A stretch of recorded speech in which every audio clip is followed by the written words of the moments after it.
Hi, in this Blender tutorial, I'll show you how to convert anything to Minecraft blocks using Geometry Node Edit.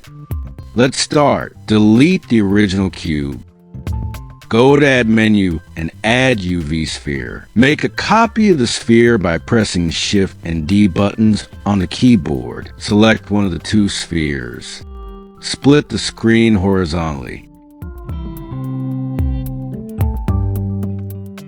Change the editor type to Geometry Node Editor. Add a new geometry node group. Press F3 on the keyboard and search for instance on points. Add it as shown. We note that the sphere is changed to a point. Press F3 on the keyboard and search for cube. Add it and connect mesh to instance.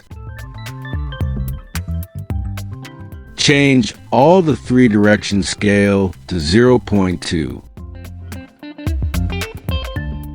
The sphere is converted to cubes. Please subscribe, like, and share.